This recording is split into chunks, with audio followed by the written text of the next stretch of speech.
Assalamualaikum warahmatullahi wabarakatuh dan selamat siang anak-anak. Waalaikumsalam warahmatullahi wabarakatuh. Selamat siang, Bu.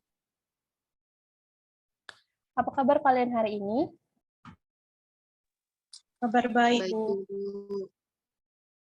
Sebelum kita memulai pembelajaran kita pada hari ini, ada baiknya kita berdoa terlebih dahulu yang akan dipimpin oleh Kiki. Kiki, silahkan.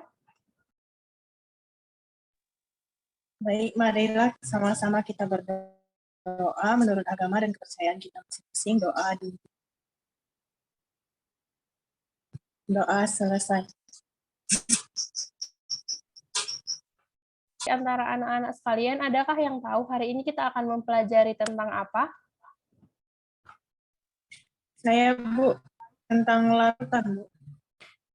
Nah, iya, lebih tepatnya kita hari ini akan mempelajari tentang larutan elektrolit dan non-elektrolit. Adapun tujuan pembelajaran kita hari ini adalah untuk mengetahui apa yang dimaksud dengan larutan elektrolit dan non-elektrolit, serta untuk mengetahui perbedaan larutan elektrolit dan non-elektrolit melalui pembelajaran PowerPoint, LKPD, serta video pembelajaran. Baik, Ibu akan share PPT kita ya, anak-anak.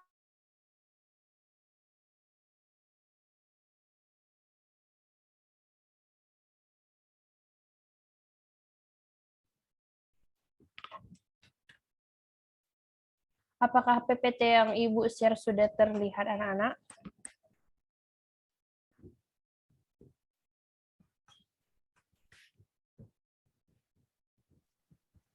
Sudah, Bu. Mana skripku nih? Record ini.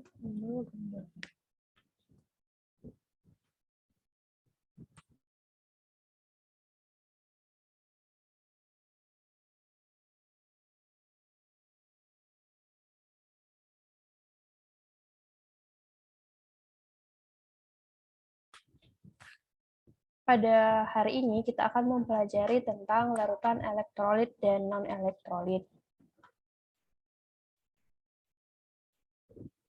Nah, sebelumnya kalian tahu tidak apa itu larutan?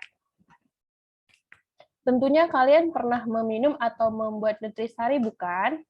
Ibu mau bertanya, bagaimana cara kalian membuat nutrisari tersebut? Ada yang bisa menjelaskan? Saya, Bu. Oke, Anis, bagaimana caranya? Saya itu, Bu, biasanya kalau buat nutrisari itu ya udah tinggal dicampurkan aja nutrisarinya dengan air, habis itu tambah es batu kalau memang mau dingin, Bu. Nah, bagus sekali jawaban dari Anis ya. Pada saat kita membuat larutan nutrisari, kita akan menambahkan bubuk nutrisarinya tersebut dengan air. Dari sini, adakah yang tahu apa yang dimaksud dengan larutan tersebut? Saya, Bu. Oke, Irun, boleh? Larutan itu, Bu, terjadi karena adanya perubahan wujud dari padat ke cair. Jawaban yang bagus. Ada yang mau menambahkan? Saya, Bu. Boleh, Kiki, silakan. Karena adanya zat-zat yang terlarut. Nah, benar ya anak-anak, jawaban kalian semua sudah benar. Dapat disimpulkan bahwa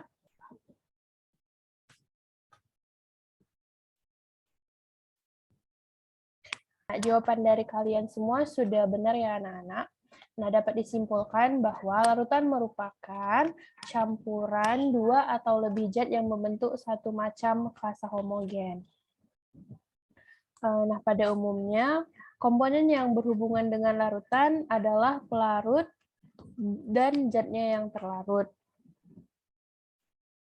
Kasus yang pertama tadi, nutrisari, di sana dapat kita lihat bahwa zat yang terlarut adalah bubuk nutrisarinya, sedangkan pelarutnya merupakan airnya. Dan pada umumnya biasa kita jumpai zat yang terlarut dalam bentuk padatan dan pelarutnya dalam bentuk cairan yang seperti dibilang Hairunisa tadi, bahwa adanya perubahan zat. Nah, selain dari nutrisari, apakah ada contoh lain yang kalian ketahui dari larutan? Air garam, Bu. Ya benar sekali, air garam juga merupakan salah satu contoh larutan. Oke, dari sejauh ini apakah ada yang ingin bertanya?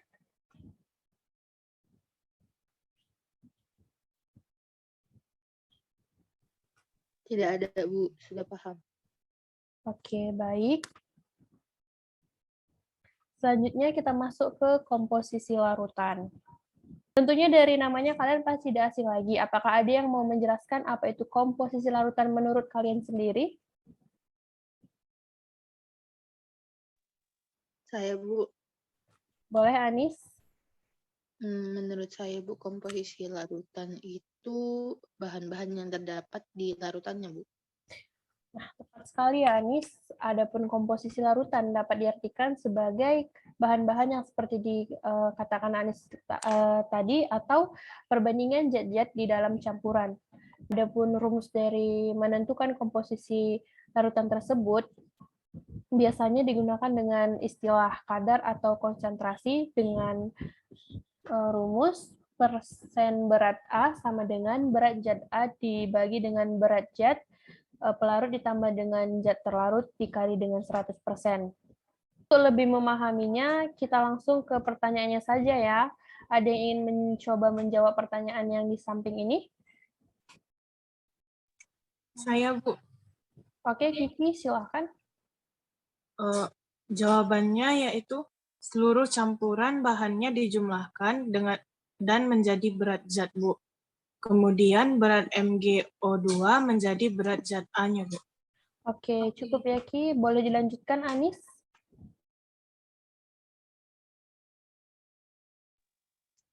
Baik, Bu.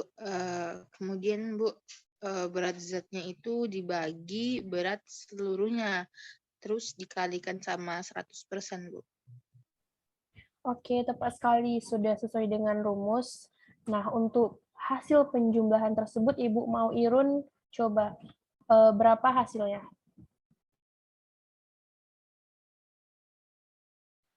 Hasilnya 11,11%, Bu. Nah, benar sekali jawaban dari si Irun. Hasil dari penjumlahannya tersebut adalah 11,11%. Untuk latihan lanjutan dalam menghitung komposisi larutan, ada di halaman 2 LKPD kalian. Tolong dikerjakan dan dikumpulkan minggu depan. Untuk menunjang pembelajaran kita pada hari ini, Ibu akan menampilkan video larutan elektrolit dan non-elektrolit sebagai berikut.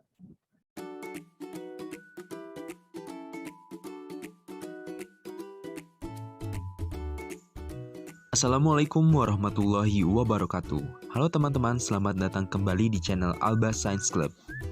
Hari ini saya akan kembali mengajak kalian untuk praktikum di laboratorium kimia. Praktikum ini berjudul larutan elektrolit dan non-elektrolit. Materi larutan elektrolit dan non-elektrolit biasanya kalian pelajari pada tingkat kelas 10. Larutan elektrolit adalah larutan yang dapat mengantarkan listrik. Karena dalam larutannya, zat elektrolit akan terurai menjadi partikel-partikel yang berupa gugus atom atau atom yang bermuatan listrik yang disebut dengan ion. Larutan elektrolit ini terbagi menjadi dua, yaitu larutan elektrolit kuat dan larutan elektrolit lemah. Larutan elektrolit kuat adalah larutan elektrolit yang terionisasi secara sempurna sehingga memiliki derajat ionisasi 1. Sedangkan larutan elektrolit lemah adalah larutan elektrolit yang terionisasi sebagian atau sedikit, sehingga memiliki derajat ionisasi lebih dari 0 dan kurang dari 1. Sedangkan larutan non-elektrolit adalah larutan yang tidak dapat menghantarkan listrik karena tidak dapat terionisasi. Larutan non-elektrolit memiliki derajat ionisasi 0. Pada praktikum kali ini akan kita lihat dan kita buktikan mana yang termasuk larutan elektrolit kuat, larutan elektrolit lemah, dan larutan non-elektrolit. Bagaimana cara praktikumnya? Ayo kita mulai! Alat dan bahan yang kita butuhkan pada praktikum ini adalah kabel dan capit buaya, baterai 9 volt, elektroda karbon, fitting dan bohlam lampu senter 6 volt, botol semprot, tisu, beker gelas, dan larutan-larutan yang akan kita uji sifat elektrolit dan non-elektrolitnya. Langkah kerja dari praktikum ini adalah, pertama, kita buat alat elektrolit testernya. Caranya adalah dengan menghubungkan satu kabel pada kutub positif baterai dan satu kabel pada kutub negatif baterai. Kemudian, salah satu kabel dihubungkan dengan fitting lampu seperti pada gambar. Lalu, hubungkan fitting dengan elektroda karbon dengan menggunakan bantuan kabel lainnya.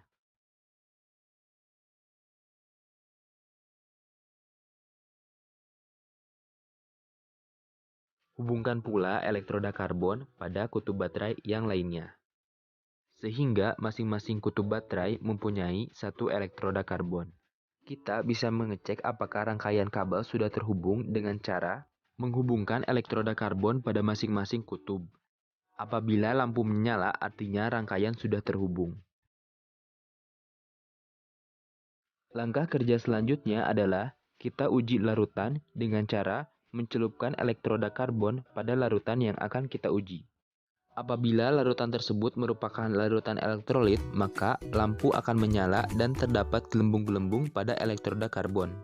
Larutan pertama yang akan kita uji adalah larutan NaCl. Di sini dapat terlihat bahwa lampu menyala dan pada elektroda karbon terdapat gelembung-gelembung. Artinya, larutan NaCl merupakan larutan elektrolit kuat.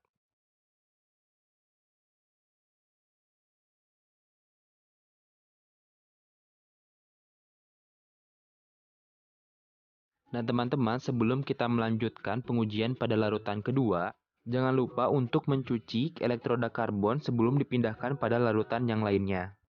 Fungsinya adalah agar sisa-sisa larutan atau cairan yang terdapat pada elektroda karbon tidak tercampur pada larutan lainnya.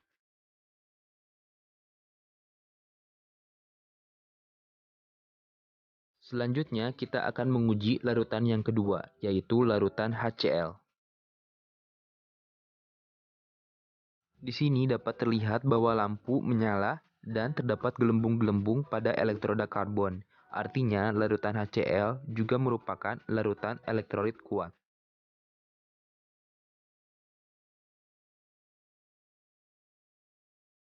Larutan ketiga yang akan kita uji adalah larutan natrium hidroksida atau NaOH. Di sini dapat terlihat bahwa setelah elektroda karbon dicelupkan pada larutan NaOH, lampu menyala dan gelembung-gelembung timbul pada elektroda karbon. Artinya, larutan NaOH juga merupakan larutan elektrolit kuat.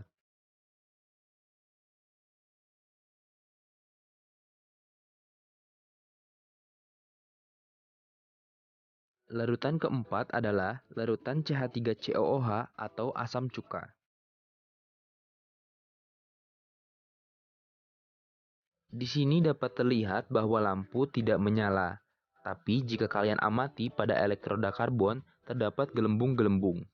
Artinya larutan CH3COOH atau asam cuka merupakan larutan elektrolit lemah. Larutan selanjutnya yang akan kita amati adalah larutan gula. Di sini dapat kita lihat bahwa lampu tidak menyala dan di sekitar elektroda karbon tidak terdapat gelembung-gelembung. Artinya, larutan gula merupakan larutan non-elektrolit.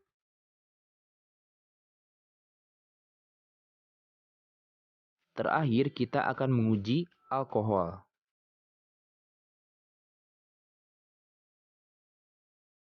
Di sini dapat kalian amati bahwa lampu tidak menyala dan di sekitar elektroda karbon tidak terdapat gelembung-gelembung.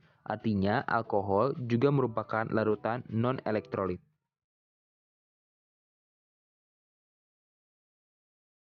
Nah, teman-teman, melalui indikator nyala lampu dan gelembung pada elektroda karbon, tentu kalian sudah mengetahui dan bisa membuktikan mana larutan elektrolit dan larutan non-elektrolit. Pada praktikum tadi, larutan NaCl, HCl, dan NaOH merupakan larutan elektrolit kuat yang dibuktikan dengan adanya nyala lampu dan gelembung pada elektroda karbon. Sementara itu, larutan CH3COOH atau larutan cuka merupakan larutan elektrolit lemah yang dibuktikan dengan tidak adanya nyala lampu dan adanya gelembung di sekitar elektroda karbon. Sedangkan larutan gula dan alkohol merupakan larutan non-elektrolit yang dibuktikan dengan tidak adanya nyala lampu dan tidak adanya gelembung di sekitar elektroda karbon. Teman-teman, kalian juga bisa mencoba praktikum larutan elektrolit dan larutan non-elektrolit ini di rumah. Elektroda karbon bisa kalian ganti dengan menggunakan elektroda lainnya. Contohnya adalah dengan menggunakan paku. Larutan-larutan yang akan kalian uji pun bisa kalian sesuaikan dengan yang ada di rumah kalian. Contohnya adalah dengan menggunakan larutan gula, larutan garam, minyak, maupun larutan lainnya yang ada di rumah kalian. Nah, demikianlah video praktikum kali ini. Semoga bermanfaat. Terima kasih. Wassalamualaikum warahmatullahi wabarakatuh. Dari video yang telah Ibu tampilkan barusan, tentunya kalian sudah tahu apa itu larutan elektrolit dan non-elektrolit.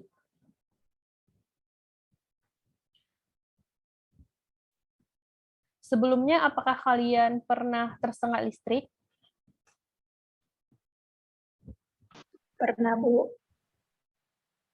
Bagaimana rasanya pada saat tersengat listrik? Kaget, Bu. Kita dapat tersengat listrik karena tubuh kita mengandung larutan elektrolit yang dapat menghantarkan listrik.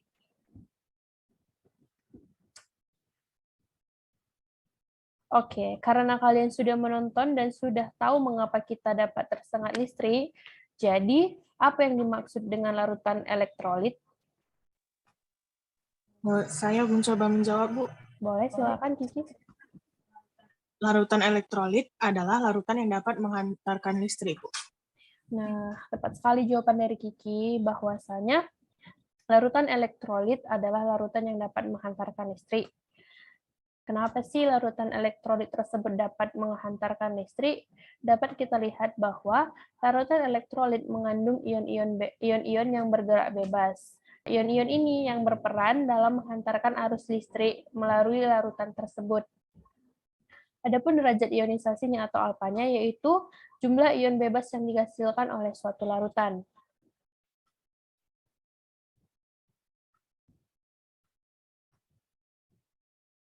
Larutan elektrolit dibagi menjadi dua. Yang pertama yaitu larutan elektrolit kuat dan larutan elektrolit lemah. Nah, Ibu mau tanya sama kalian, dari video sebelumnya, apa yang menunjukkan bahwa larutan tersebut merupakan larutan elektrolit kuat? Saya, Bu. Silakan. Yang menunjukkan bahwasanya larutan elektrolit itu kuat itu tandanya nyala lampunya itu terang, Bu. Kemudian ada timbul gelembung gas yang banyak. Ya, ciri-ciri dari larutan elektrolit kuat yaitu nyala lampu yang terang dan timbul gelembung gas yang banyak. Hal tersebut terjadi karena adanya elektrolit-elektrolit yang bergerak dengan bebas. Nilai derajat ionisasi larutan elektrolit kuat atau alfanya sama dengan 1. Kemudian senyawa elektrolit kuat terbentuk dari ikatan ionik dan contohnya yaitu seperti air aki atau asam sulfat, asam klorida, dan air garam.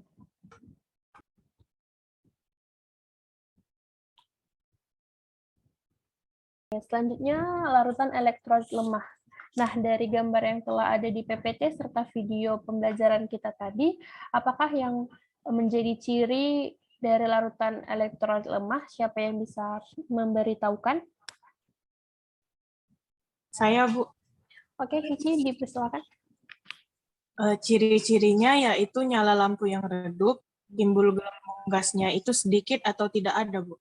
Tepat sekali jawaban dari Kiki. Adapun ciri-cirinya yang terlihat dengan kasat mata yaitu nyala lampu yang redup atau hampir tidak ada, kemudian timbulnya gelembung gas yang sedikit dan hampir tidak ada juga. Tersebut diakibatkan oleh sulitnya pergerakan dari elektrolit bebasnya. Nah, adapun nilai ionisasi atau alfanya adalah 0 sampai 1, Dan contohnya seperti air cuka, amonium hidroksida, air, dan lain-lain. Senyawa elektrolit lemah terbentuk dari ikatan kovalen polar. Sekarang kita memasuki ke larutan non-elektrolit. Larutan non-elektrolit merupakan kebalikan dari larutan elektrolit. Apakah ada yang tahu atau apakah ada yang bisa menjelaskan larutan non-elektrolit tersebut? Saya, Bu. Oke, Kiki, boleh. Larutan non-elektrolit itu tidak dapat menghantarkan listrik, Bu. Tandanya itu tidak, benar apa enggak sih, Bu? Tidak ada nyala lampu. Larutan non-elektrolit tidak dapat menghantarkan listrik, Bu. Karena tandanya itu tidak ada nyala lampu dan tidak ada gelembung gas. Oke, tepat sekali jawaban dari Kiki. Larutan non-elektrolit seperti yang sudah Ibu jelaskan merupakan kebalikan dari larutan elektrolit, di mana larutan non-elektrolit tidak dapat menghantarkan listrik sama sekali. Hal tersebut dapat dilihat dari tidak adanya gelembung gas serta tidak munculnya atau tidak adanya nyala lampu sama sekali. Hal ini terjadi karena tidak adanya ion-ion yang bergerak dengan bebas di dalamnya.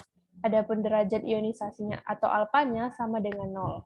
Senyawa elektrolit terbentuk dari ikatan kovalen nonpolar, dan contoh dari larutan elektrolit itu adalah seperti oli dan minyak goreng.